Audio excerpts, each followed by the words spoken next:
이래, 맨 땅에 헤딩 하듯이 얘기하려고 하니까 좀 어색합니다. 어색한데,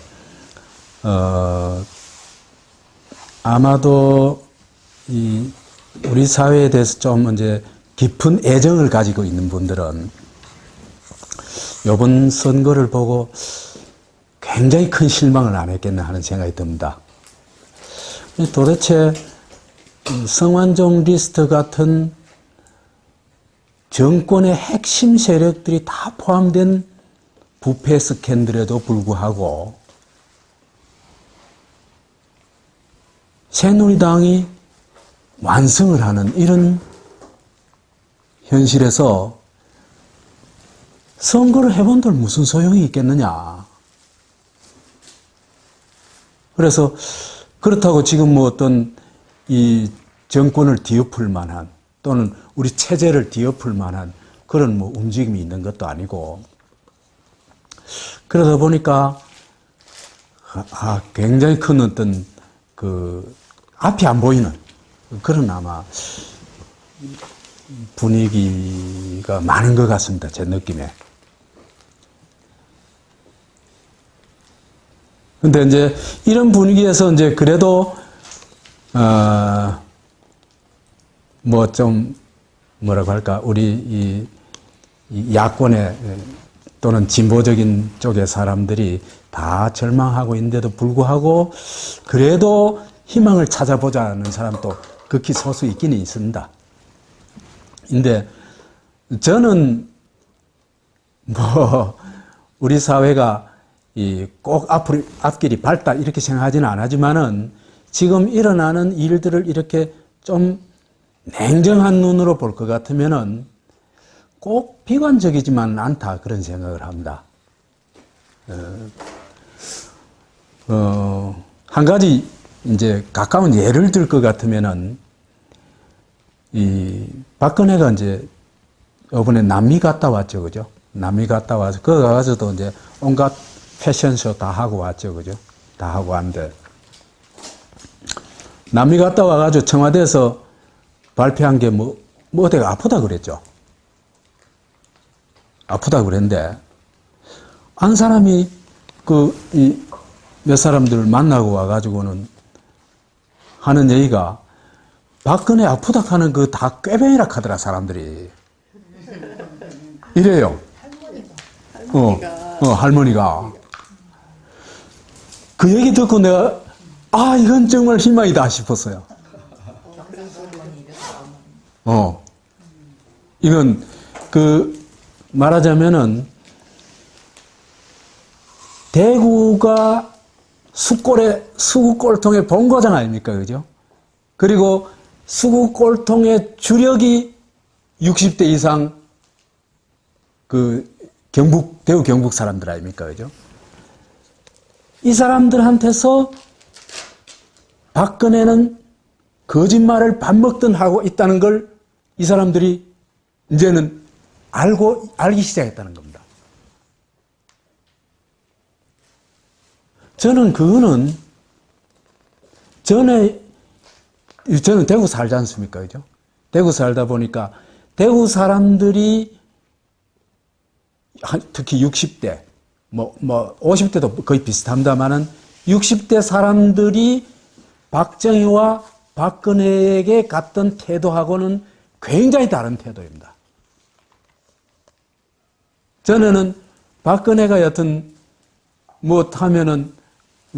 여튼 뭐든지 잘한다는 쪽이었고, 그 다음에 박근혜에 대한 비난이 쏟아지면은 하는 말이 뭡니까?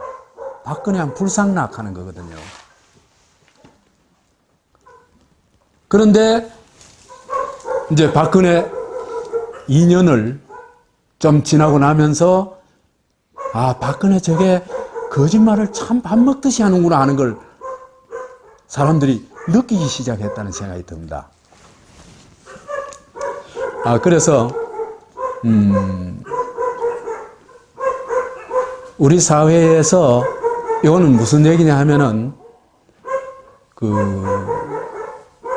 박정희, 박근혜 이쪽 한국의 수구 세력에 대한 절대적 신뢰가 무너지는 모습이거든요.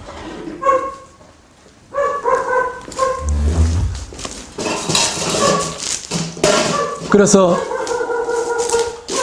이 무너지는 모습은 사실은 제 생각에는 대단히 중요한 변화다고 생각을 합니다.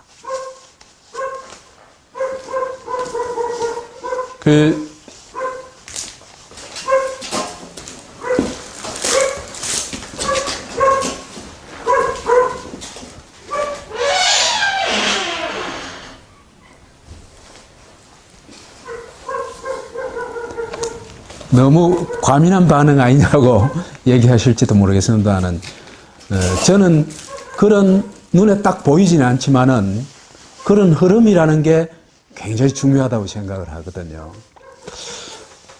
그래서 이제 돌이켜 보면은 한국 사회에서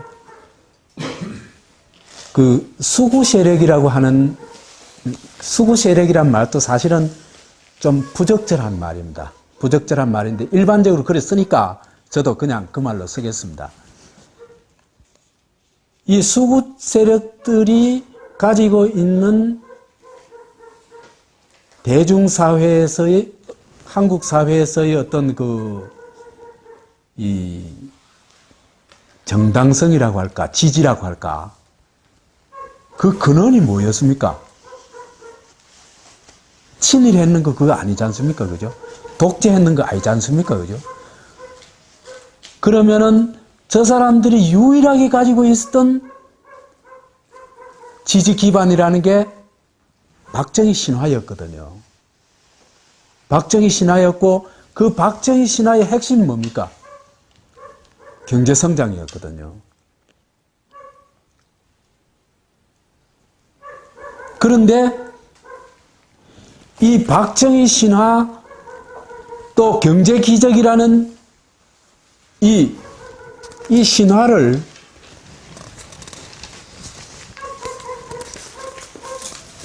무너뜨릴 수 있는 사람이 누구이냐? 김대중이 무너뜨릴 수 있습니까? 노무현 무너뜨릴 수 있습니까? 절대로 못 무너뜨립니다. 오히려 어떻게 합니까? 더 강화시켜준다. 봐라 말이야, 저거 뺄갱이 아이가. 그게 무조건적이거든요. 그런데 박정희 신화가 작동하는 한은 한국에서 수구 세력을 이길 수가 없습니다. 제가 볼 때는. 왜? 한국 사람이 제일 중요하게 여기는 게 뭡니까?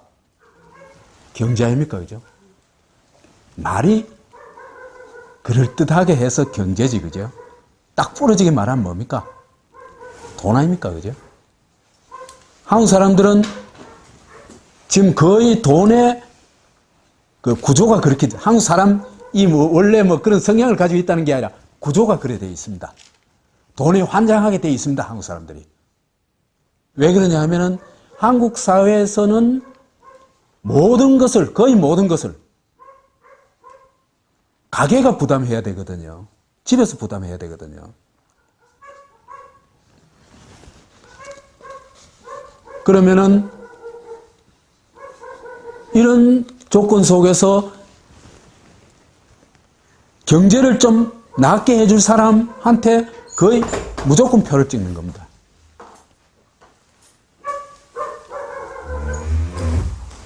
그래서 이제, 그런데 이 박정희 신화를 실질적으로 부술 수 있는 사람은 누구일까요? 한국에서 박정희 신화를 부술 수 있는 유일한 사람, 그게 박근혜입니다. 박근혜가 아니면 박정희 신화를 절대로 부술 수가 없습니다.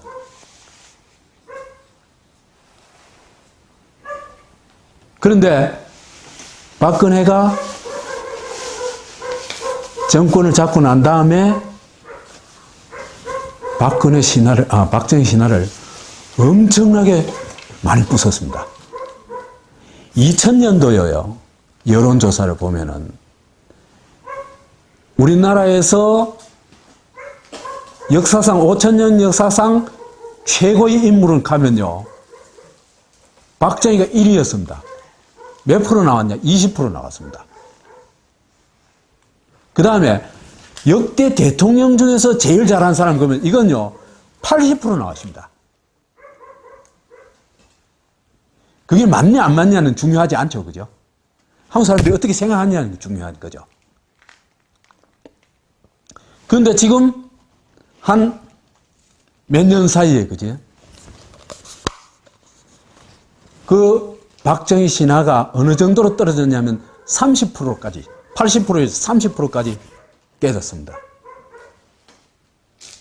그리고 더 중요한 거는 박근혜가 들어서고 난 다음에 박정희 신화를 엄청나게 빠른 속도로 부수고 있기 때문에 거기다가 박정희 얼굴에 똥칠까지 막 해댑니다. 그렇기 때문에 그죠? 20, 30대에서는 박정희 신화를 찾아볼 수가 없습니다. 완전히 다 날아갔습니다. 우리한테 희망을 여기서 찾아야 될 수 있지 않겠냐 싶은 생각이 듭니다. 저는. 그래서 이제 여튼 이런 수구 세력들이 가지고 있는 유일한 이 역사적 정당성이라고 할까, 그 근원이 지금 무너지고 있고, 거의 무너진 대신에 그 자리를 누가 치고 올라오고 있습니까? 노무현이 치고 올라오고 있습니다. 그래서 이제 제일 좋아하는 대통령 이런 여론조사를 보면요. 노무현이 한 6, 7% 정도 박정희를 앞섭니다. 그러면 뭐냐 하면은 한국 사회에서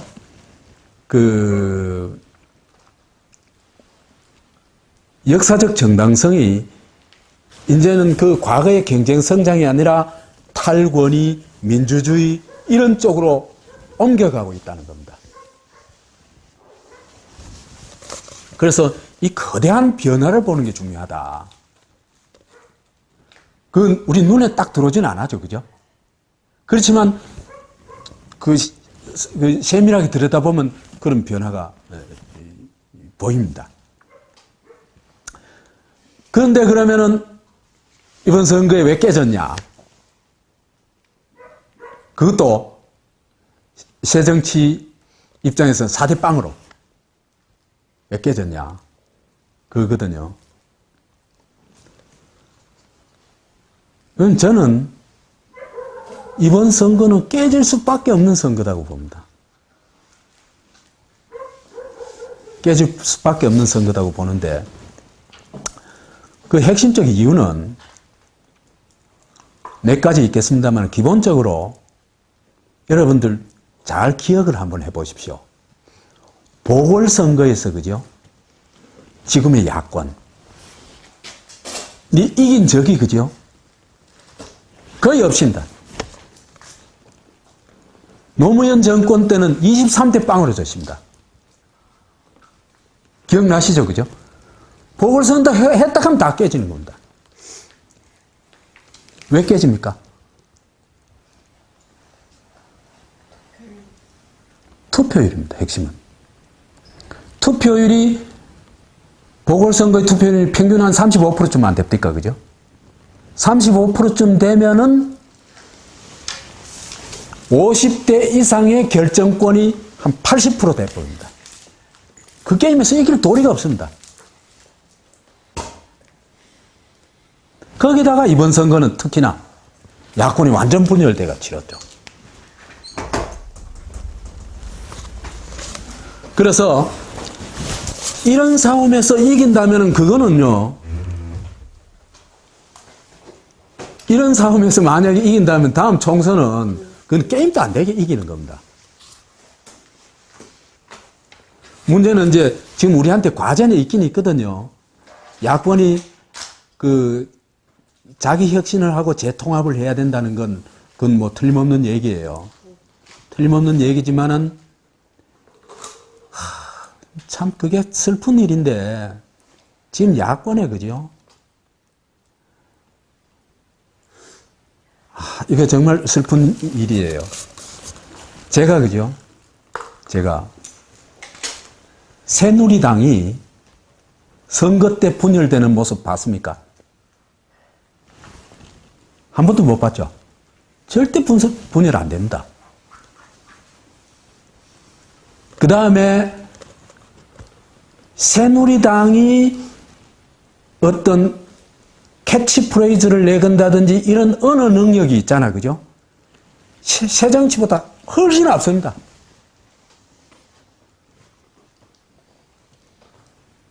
사기치는 능력도 물론 월등하게 앞서고요.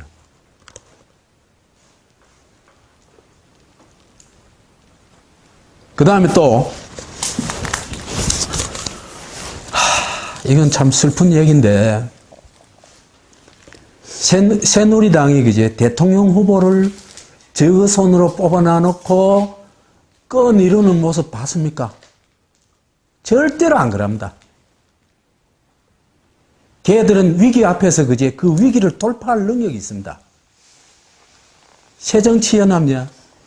저가 뽑아놔 놓고 뒤통수 때리고 끄집어 내려오고 심지어는 김민석이 같은 놈은 있잖아요. 딴 사람한테로 갚버리고 이래요. 그게 될 택이 없죠. 신뢰가 안 생기죠. 이제 그런 문제를 이제 새정치가 이제 좀 넘어서야 되는데, 문제는 제가 지금 볼 때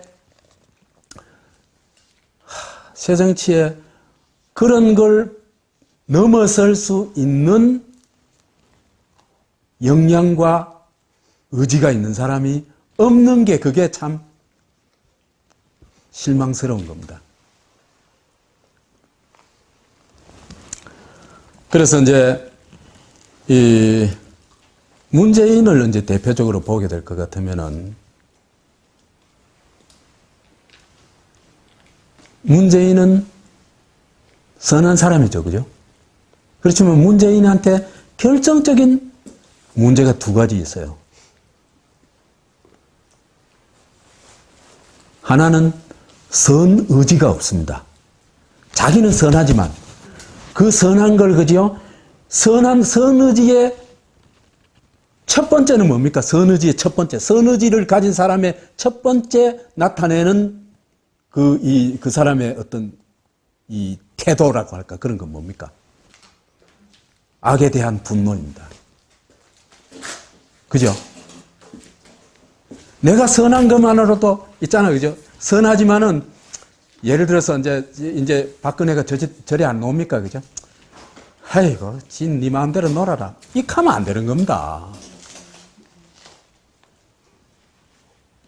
그 당당하게 거기 맞서고, 그죠? 그 문제를 제기하고 거기에 그걸 해결하기 위해서 또 그거에 대항하기 위해서 나서야 되는 겁니다.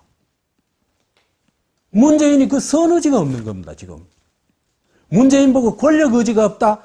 난 권력 의지는 별로 중요하지, 권력 의지는 나쁠 수도 있고 좋을 수도 있기 때문에 중요하지 않다고 봐요.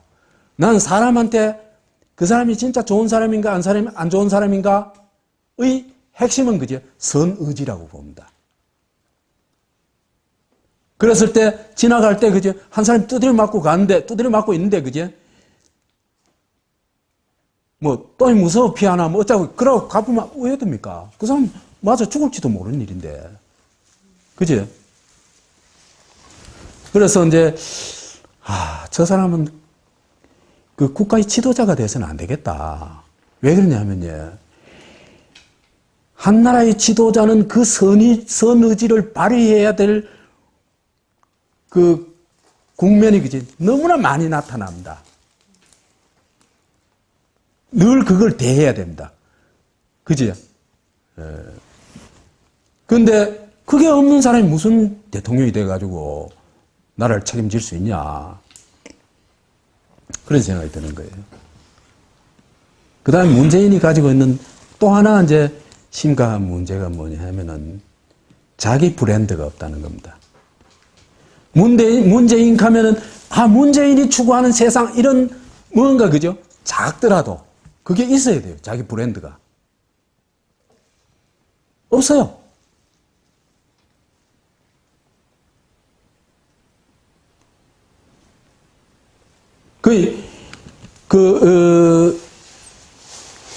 예를 들면은, 김대중 같은 뭐가 있습니까?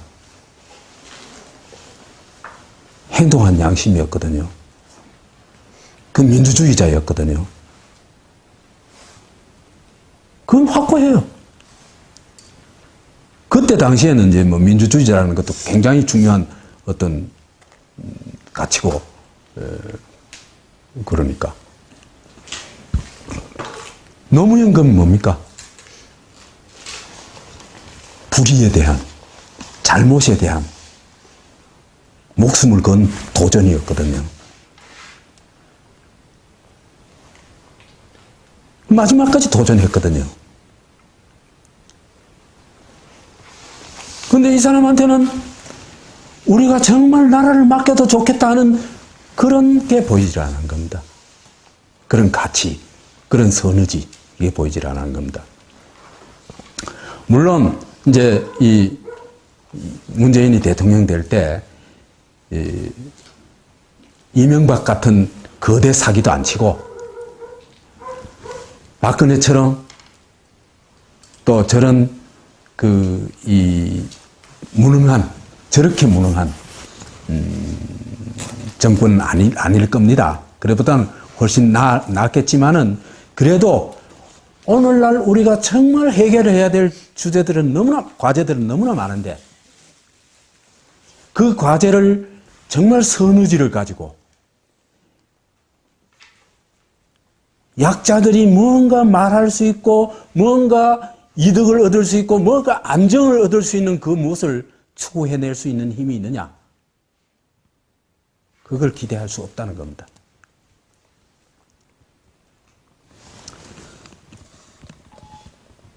그렇지만 우리가 또 한편으로 생각하면, 그죠? 아까 얘기를 돌아가자면은, 박근혜 정권은 어떤 면에서는 우리한테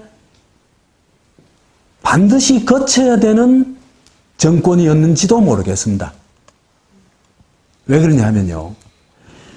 우리 사회에 정말 잘못된 신화, 박정희 신화를 깨고 수구 세력을 실질적으로 이 수구 세력의 정당성의 기반을 무너뜨릴 수 있는 거의 유일한 사람이니까, 거의가 아니고 유일한 사람이니까, 이 과정을 통해서 우리가 굉장히 많은 각성을 하고 또 문제를 재인식하는 그런 시기가 될 수도 있을 것 같습니다. 이 박근혜 정권은 저는 들어서기 전부터 쟤는 대통령 되면은 정말 엄청날 거야, 그런 생각을 했습니다. 제 특징이 뭐냐면 무능이거든요. 무능인데 무능 중에서도 거의 백치 수준에 가까운 무능입니다. 전두환은요, 예를 들면 전두환, 노태우는 군인 출신이기 때문에 정치적인 어떤 식견이나 민주주의에 대한 이해 수준이나 그런 건 영 아니죠, 그죠? 영 아니지만은 그래도 괜찮은 인물들을 써가지고 국가를 경영할 능력은 있습니다, 그 사람들. 예를 들면은 그 경제수석의 김재익이 쓴 거 있잖아, 그죠? 그런 거는 괜찮은 안목이거든, 그죠? 그 다음에 이 노태우 정권이, 그죠? 민주화가 좀 부족하긴 했지만 북방 정책은 정말 훌륭했습니다. 유엔 동시 가입 안 했습니까? 남북 간에. 그죠? 한국 사람들이 그 물 태우라 해놨지만, 그죠? 제가 볼 때는 이 노태우 정권 기간의 어떤 이 역사적 소임은요, 저는 비교적 잘했다고 생각을 합니다. 그런데 이건 완전 맹탕이에요, 박근혜는. 박근혜가 어떤 문제가 있냐 하면요, 이게 굉장히 심각한 문제인데, 박근혜 우선 언어부터 얘기를 할게요. 박근혜의 언어를 한마디로 이야기하면 근해 수도 가라사대입니다. 근해 수도 가라사대입니다. 얘는 그걸 누가 적어주는 것 같아요. 얘는 어떠냐 하면은 모든 일을 지가 해석하고, 지가 결정하고, 지가 심판해요. 그 위치에서 말을 해요. 이게 하나님 말씀이거든요. 그러니까 지 주위의 사람들이 전부 뇌물을 받아가지고 사실은 그 박근혜 스캔들 아닙니까? 그죠? 그렇지 않아요. 박근혜 선거 캠프에서 일어났던 박근혜 스캔들이단 말이에요. 그런데 하는 짓은 나하고는 전혀 관계없고, 내가 이걸 기회로 한국의 정치 개혁을 실현하겠노라, 이렇게 하고 앉아 있는 거예요. 그게 유체이탈 수법, 화법이 아니에요, 그게. 그게 하나님 화법이거든요. 그러니까 초월적 지위를 가지고 만백성들을 훈계하고 거느리는 그 위치의 사고방식이거든요. 이게요, 이런 사람은 반드시 무능합니다. 뭘 모르기 때문에 그렇게 하거든요. 그 다음에 박근혜의 그 패션을 보면 있잖아요, 그죠? 패션, 옷 입은 거. 이게 발광 패션. 발광이 뭔지 알죠? 빛을 내는. 네. 하나는 빛을 낸다는 뜻이고, 하나는 미쳤다는 거예요. 얘가 옷을 입는 걸 보면요, 그 옆에 사람 다 까만 옷 입혀놔놓고 지 혼자 하얀 옷 입고 나와요. 이건 전부 신민이고 나는 황제다, 이 얘기예요. 그 자기만 빛나는, 걔는 그게 완전히 무의식이 돼 있어요. 문화가 돼 있고.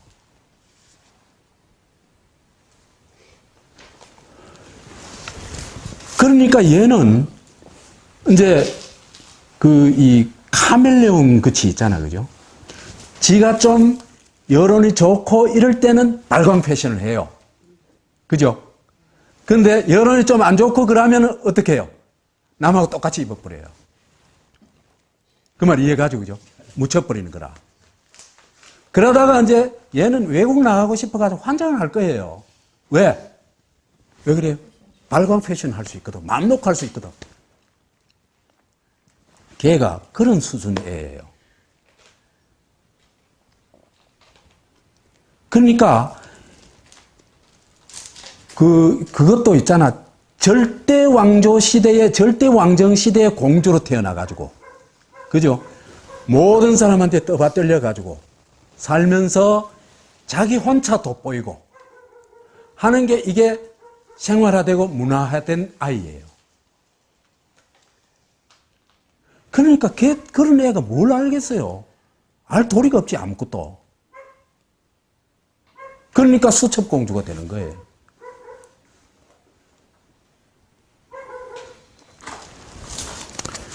그래서 그런데 이제 이게 그러다 보니까 박근혜는 그죠?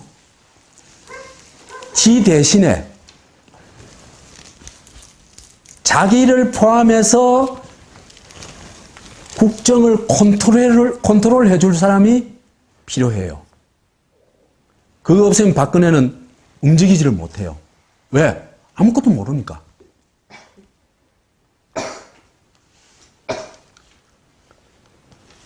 그런데 이게 언제부터 그런 경향이 있냐 하면요. 언제부터 그랬습니까? 처녀 때부터 그랬습니다. 처녀 때부터 그랬는데 뭐 할 때? 뭐 구국봉사대가 뭐 그런 거 했죠. 그죠? 그거 할 때 누가 컨트롤 했습니까? 최태민이 컨트롤 했죠. 그죠? 그래서 당시 미국 대사가 그죠? 본국에 보고한 데서 뭐라고 보고를 합니까? 최태민이 박근혜의 몸과 마음을 지배하고 있다 그래요. 그 딱 맞는 말입니다.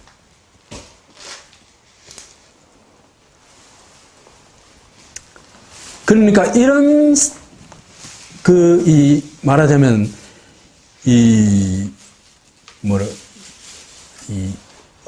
의식 수준이나 지적 수준이 거의 꽝인 수준이니까 누군가 컨트롤 해줘야 되겠죠. 그죠?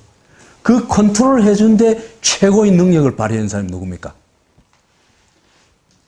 네? 김기춘입니다. 그죠?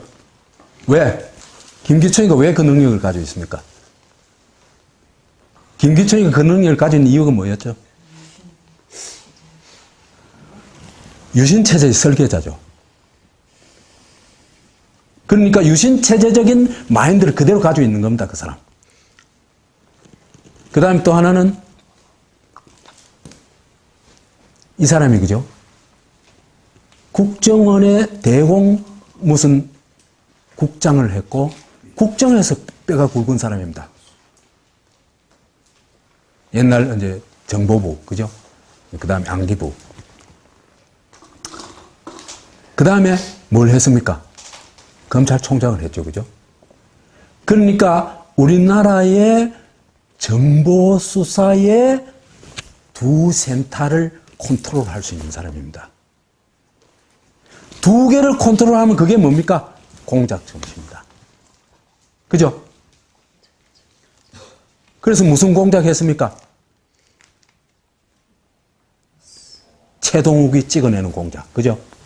그 다음 대통령 선거, 불법 선거, 거의 흐지부지 시켜버리는 거. 지금까지 그 공작을 계속 해왔죠. 그죠? 그렇기 때문에, 그죠?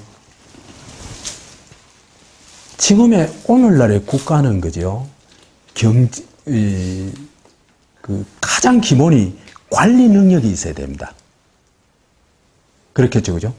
관리 능력이 있어야 되는데, 관리 능력에 있어서는 몇 가지가 필요하거든요. 하나는 가장 기본적으로는 경제 관리 능력이 있어야 되겠죠. 그죠? 경제 정책을 제대로 써가지고. 꽝입니다. 완전 꽝입니다. 요즘 그 장관 하는 놈 그 이름 뭐죠? 최머식이던데. 최경환이. 최경환이. 경산놈입니다. 완전 꽝이거든요.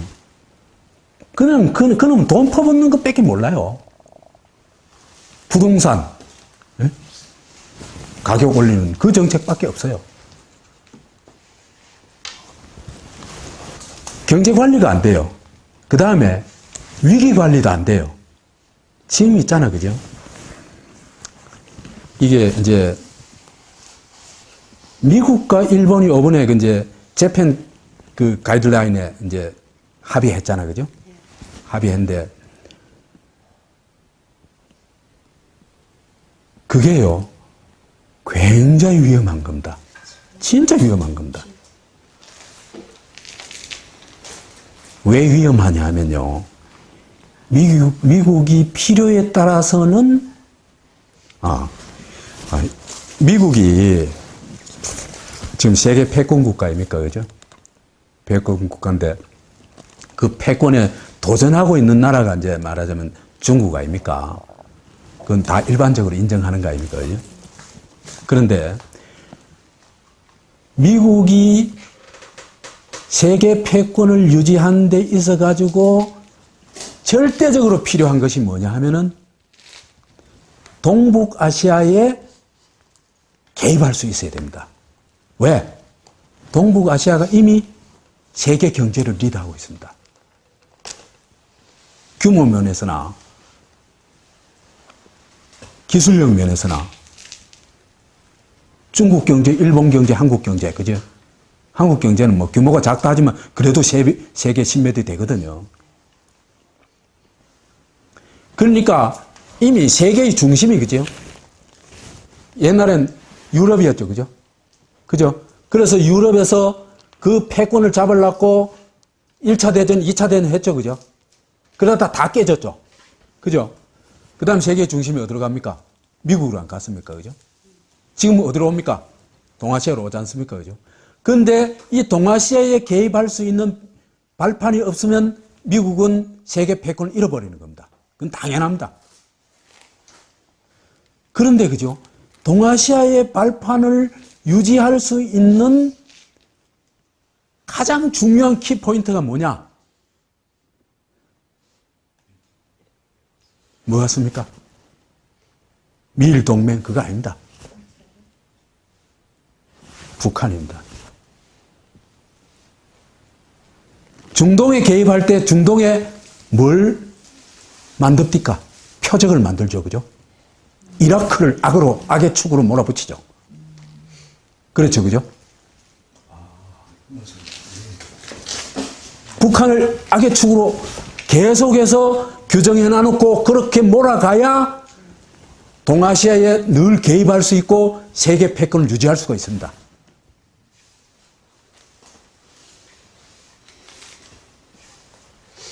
북한은요, 개방이 될 경우에, 그죠?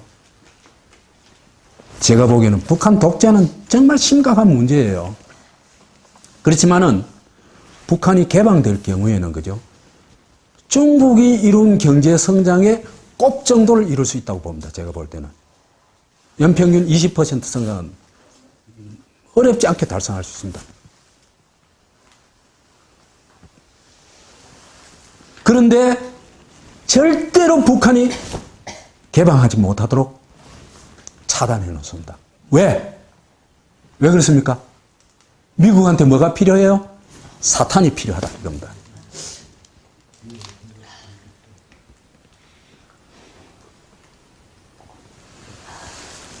그런데 왜 미일 가이드라인이 그렇게 위험한 거냐? 대기 어떤 상황이 악화될 때는, 그죠? 북한을 공격할 수도 있습니다. 클린턴 때 공격하려고 그랬잖아요. 그죠? 그 시뮬레이션 해보니까 200만이 죽으니까 못한 거 아닙니까? 그죠?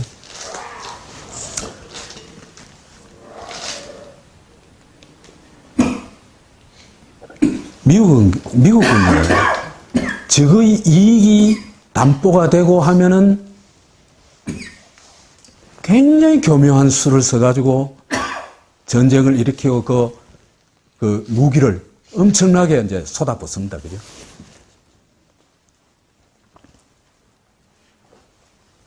그렇게 될 때, 그죠?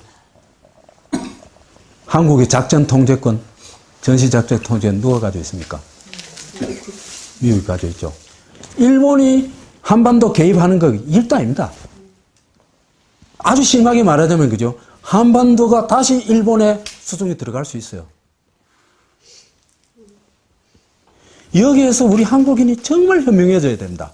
그렇기 때문에 김대중 플러스 노무현의 그런 지혜, 김대중의 지혜와 노무현의 용기를 가진 그런 인물이 나와야 됩니다. 한국에. 그래야 이 위기를 타개할 수가 있어요.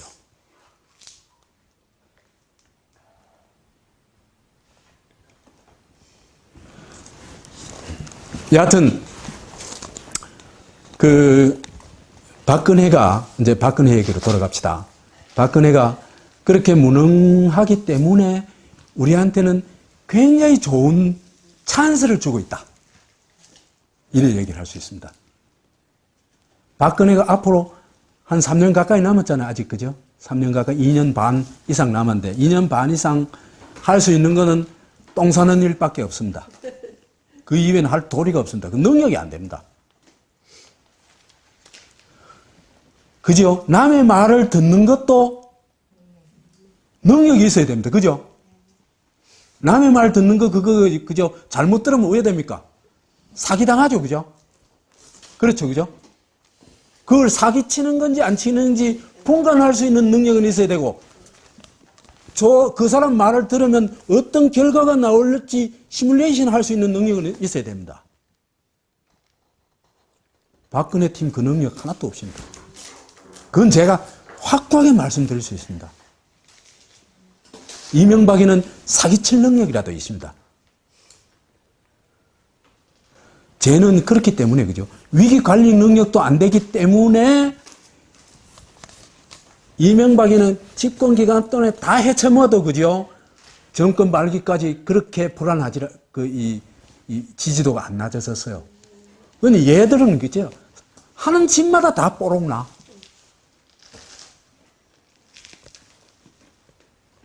그래서 제가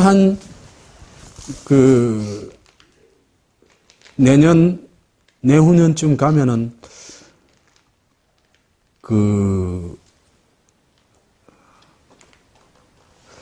뭐 저런 인간을 우리가 뽑았노 할 정도의 분위기로 갈 것 같습니다. 제 느낌은.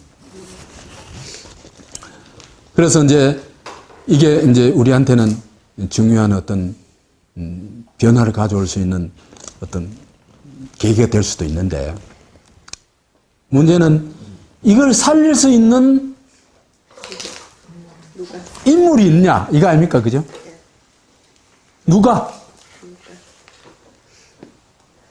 이 위기에 빠진 뭐가 위기인지에 대해서는 지금 얘기하지 맙시다. 그죠? 하는데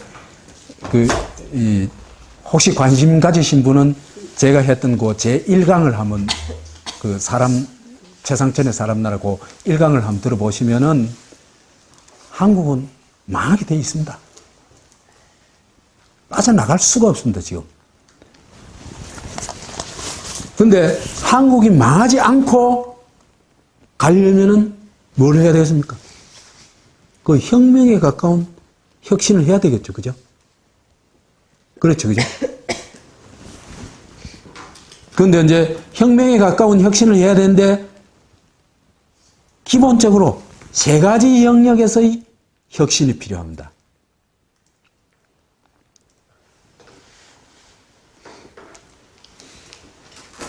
첫째로 제일 시급한 건 경제혁신입니다. 두 번째는 정부혁신입니다. 한국 정부가 너무나 비효율적이고 예산을 너무나 낭비하고 있어요. 그 다음에 한국 정부가 지금 민간이 가지고 있는 이 부채 문제를 해결하지 않으면, 그죠?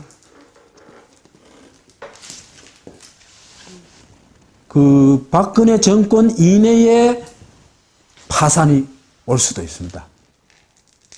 가계부채 문제를 해결하지 않으면. 그런 정도로 지금 엄중한데, 엄중하고, 그 다음에, 한국 교육 이런 수준 가지고는요, 미래가 없습니다. 그래서 경제의 혁신, 정부의 혁신, 교육의 혁신, 이 세 가지 혁신은 다음 정권에서는 박근혜 정권한테는 도저히 기대할 수가 없으니까 다음 정권에서는 이걸 해결할 수 있는 정권이 들어서야 되겠다. 그런 생각입니다. 가능하냐? 어떠세요? 선생님들 안목에서 볼 때 우리나라의 이런 세계 분야에서의 혁신을 이룰 만한 인물이 보입니까? 항상 있긴 합니다. 아, 그렇습니까? 선생님 생각 어떻습니까? 이재명이라는 사람을 이제 기대해 봅니다. 아, 예, 예. 그러니까 이게 저를 한번 불러서 강연담을 하고 이런 생각을 해보는데 예. 저 인물이 어쩌면 그런 인물이 아니겠냐는 생각을 문득 해봅니다. 죄송합니다. 아이고, 좋습니다. 제 생각에는 우리가 그제 우리 국민이 아직까지 그런 그런 사람을 제대로 이해하는 게 조금 덜 돼서 그렇지. 한국의 인물 있습니다. 그리고요, 한국의 인물들을 보면요, 중국의 인물, 일본의 인물들보다 훌륭한 인물들이 정말 많습니다. 다만 한국에서 빛을 발휘하지 못하고 있어요. 그게 안타까운 겁니다. 왜? 40%의 세뇌된 사람들 때문에 있잖아, 그죠? 그 다음에 자본주의에 너무 깊이 빠져버린 청년층 때문에 그런 사람들이 빛을 발할 수가 없어요. 그래서 제가 보기에 우리나라의 경제를 혁신할 수 있는 인물은 이명박이 출마했을 때, 정동영, 이명박이 출마했을 때 같이 출마했던 문국현이라는 사람이 있습니다. 대통령 후보 출마했었죠, 그죠? 저는 문국현이면은 한국 경제를 혁신할 수 있다, 이렇게 생각합니다. 그렇습니까? 무교 장사꾼 아닙니까? 예? 무교 장사꾼 아닙니까? 예, 장사꾼 맞습니다. 유한 킴벌리. 문국현이라는 사람 저도 개인적으로 압니다. 야, 개인적으로 이제 서울에서 이제 모임을 같이 하게 됐는데, 그 양반의 역사관이나 정치의식은 좀 빈약해요. 빈약한데, 경제에 대해서는 상당한 식견을 가지고 있습니다. 그 사람이 이제 유한 킴벌리를 맡았을 때, 그죠? 적자가 너무 많아가지고, 직원을 한 30%를 잘라내야 될 정도였어요. 근데 이 양반, 한 사람도 안 잘랐습니다. 그러고 모든 직원을 오히려 정규직화해 줬습니다.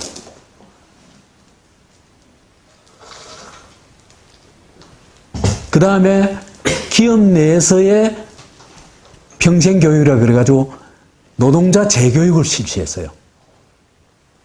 그 다음에 3조 4교대라 그래가지고 이 교대 방식을 바꿨어요. 효율적으로. 그 다음에 모든 의사결정을 할 때 노동조합과 대화를 하고 동의를 얻었습니다. 그래가지고 그 이듬해 흑자가 났습니다. 한국 사회의 이 경제가 안고 있는 문제가 거기 다 들어있습니다. 아닙니까? 그 문제를 해결했다는 얘기입니다. 그런데 그죠? 군수 잘하는 사람은요, 제 생각은 그렇습니다. 동장감밖에 안 된다. 그거 정말 잘못된 말입니다. 동장 잘하는 사람은요, 대통령도 잘할 수 있습니다. 그래서 이제 문국현이 맡았을 경우에는 지금 현재 우리가 안고 있는 정규직, 비정규직의 차별 문제, 그 다음에 이 최저임금 문제, 그 다음에 노사 관계, 노가 완전히 군림하고 있잖아요. 일방적인 그런 관계가 아니고 노사가 어떤 공조하고 협조할 수 있는 있잖아요. 그죠? 이런 관계를 만들어낼 수 있을 것 같다. 그리고 나중에 이제 이걸 제가 이제 이 차분히 얘기할 기회가 있으면은 그걸 또 문국현에 이제 이 문국현 캠프에서 내놔놨던 저것들이 있거든요. 뭡니까 경제개혁 프레임 같은 게 있거든요. 그걸 제가 좀 소개해드릴게요. 소개해드리는데 괜찮은 문제를 해결할 수 있는 플랜이에요. 그 중에 핵심적인 것 중 하나가 일자리 나누기입니다. 여하튼 우리가 서로 독점하려고 하고 또 이 차별하려고 하는 이 문화로부터 기업을 공생의 문화라, 공동체로 문화로 만들어내는데 성공한 사례거든요. 그래서 저는 문국현이 맡으면 한국 경제를 혁신하고 새로운 어떤 이 도약의 어떤 발판을 마련할 수 있다. 이렇게 생각을 합니다. 그 다음에 이제 교육 문제인데요. 교육은 김상곤이라는 경기도 교육감 한 사람이 있습니다. 아시죠? 그죠? 다. 이 친구 괜찮습니다. 이 친구가 한국 교육의 혁신을 이끌었다고 할 수 있는데, 한국이 그지 민주화됐다 그지만은 국가만 민주화됐지 기업이나 교육은 전혀 민주화 안 됐습니다. 김상곤이가 그걸 뚫어냈거든요. 뭘 뚫어냈냐 하면 몇 가지가 있습니다. 첫째로는 뭐냐 하면은 무상급식하는 걸 김상곤이가 뚫은 거거든요. 그 무상급식이라는 게 어떤 의미가 있냐 하면은 가장 핵심이 뭐냐 하면 교육을 무상복지 차원에서 사고하고 문제를 바라본 겁니다. 부모들 돈 내가지고 하는 게 아니고 그 첫 단추가 다만 밥 먹는 거 그거였을 뿐이지. 또 하나는 이 친구가 했는 것이 핵심이 학생 인권 조례입니다. 좀 부족해요. 좀 부족한데 학생의 인권을 헌법에서 보장하는 수준으로까지 끌어올리지는 못했어요. 왜? 워낙 반대를 하니까. 교권이 무너진다, 별소리 다 했잖아요. 그죠? 그러니까 이게 이제 그걸 넘어서지는 못했지만은 교육이 왜 있는 겁니까? 거기 학생이 있기 때문에 있는 겁니다. 국가의 인재를 만들기 위해서 그거 아닙니다.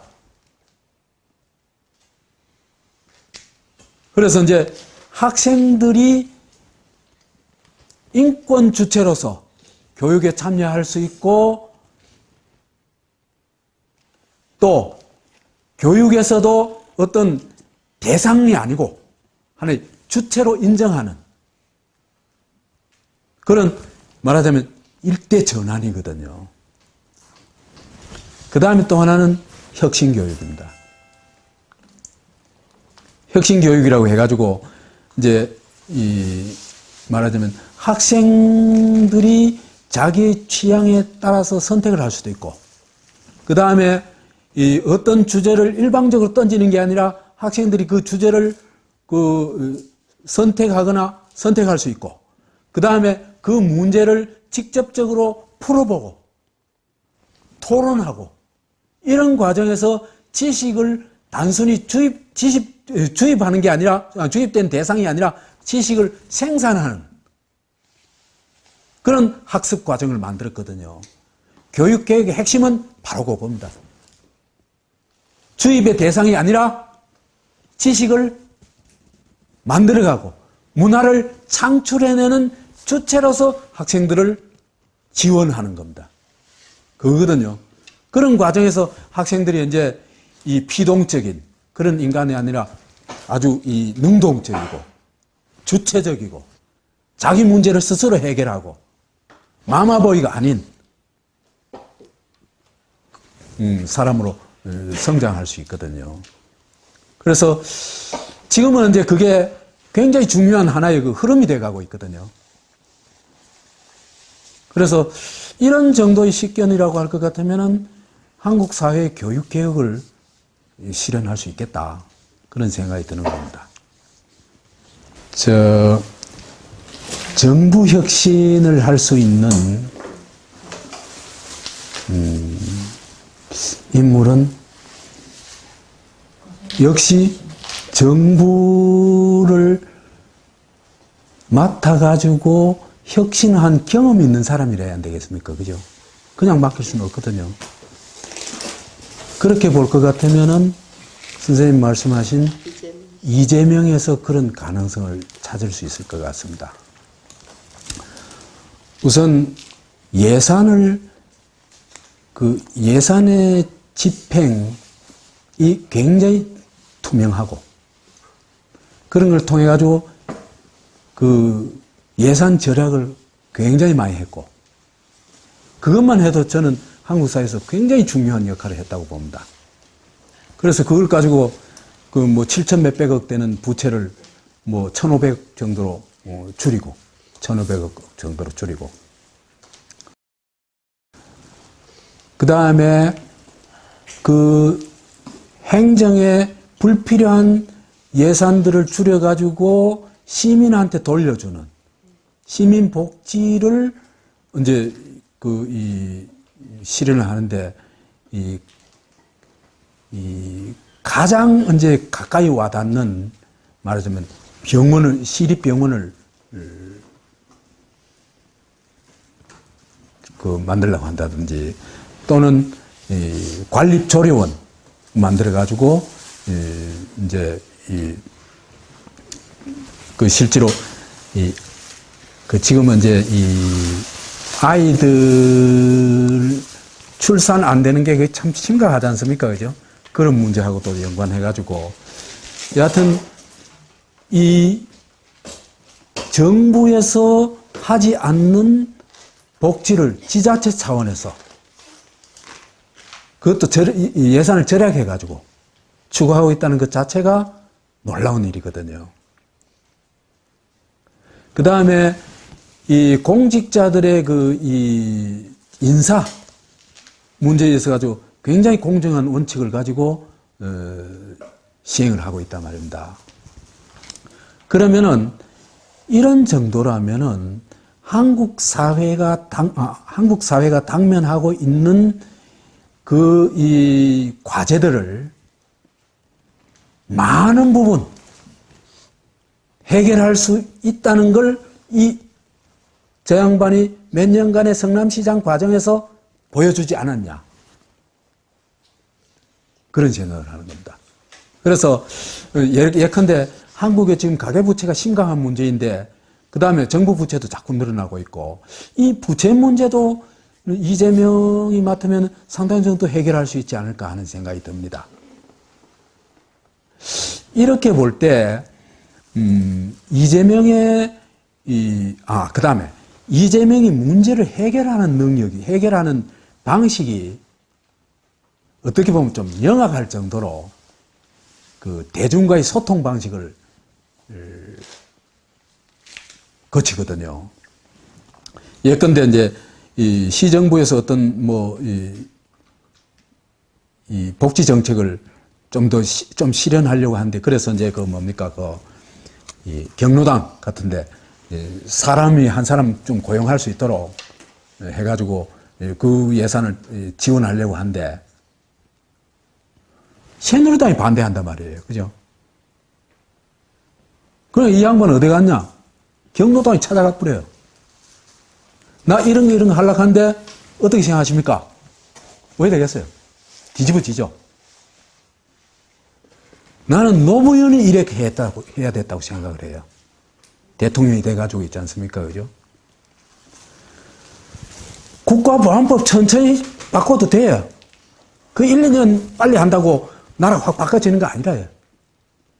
정말 시민이 진짜 원하는 걸 제대로 복지를 하고 그 힘을 바탕으로 해서 그죠?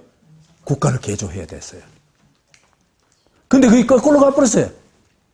그러니까 막 욕을 해대고 거부하는 거예요. 먹고 살기 예. 더 힘들게 한단 말이지. 그래서 이제 그런 경험은 이 사람을 보니까 그 문제를 풀 수 있는 능력이 있구나. 국가 개조를 단순히 정권 잡았다고 우리 정말 이거 옳은 거야 이렇게 일방적으로 밀어붙이는 방식이 아니고 시민을 설득하고 동의를 얻는 그런 과정을 만들어낼 수 있겠구나 하는 생각이 들어요. 그래서 이 사람은 정부를 맡을 경우에 정부 혁신을 충분히 할 수 있겠다. 이런 제 나름대로 어떤 생각을 가지게 되었습니다. 그래서 이제 결론을 말씀드리자면은 이 세 사람 꼭 이 사람들이 아니더라도 그런 능력을 가지고 있는 또 딴 사람도 있을 수 아니겠습니까? 그죠? 우선은 제가 본 바로는 이 세 사람 문국현, 김상곤, 이재명 이 세 사람이 힘을 합한다면은 이 코메리카에 불과한 이 나라를 진짜 명실상부한 대한민국으로 바꿀 수 있다는 생각이 듭니다. 그리고 대한민국이 정말 그런 정도가 되면은 그 사람들 한 5년 정도 하면요. 제가 볼 때는 그 조선시대 세종이 32년 재위를 했거든요. 32년 재위를 했는데 나라를 반석 위에 안 올려놨습니까? 그죠? 근데 그때 32년은 그죠? 요새 5년보다 그렇죠. 요즘 5년은 굉장히 정보가 속도가 있지 않습니까? 그렇죠? 그렇기 때문에 요즘의 5년이라는 건 그때 32년에 맞먹을 정도의 길입니다. 오히려 더 길다고 할 수 있습니다. 5년이면은 나라를 반석 위에 올려놓을 수 있지 않을까 그런 생각을 합니다. 그래서 저는 이 세 사람이 좀 어떻게 우리 사회를, 우리나라를 맡을 수 있는 이 방법이 뭘까 하는 그런 걸 요즘 조금 생각해 보고 있습니다. 제 얘기 마치겠습니다.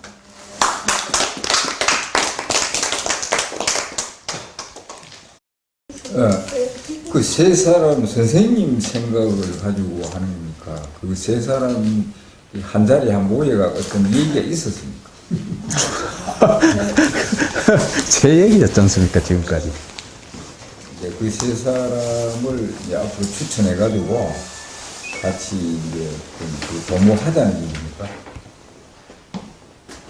저한테는 그런 영향이 없고요. 영향이 없고, 대구 촌놈 최상철의 얘기를 누가 기다면 듣겠습니까?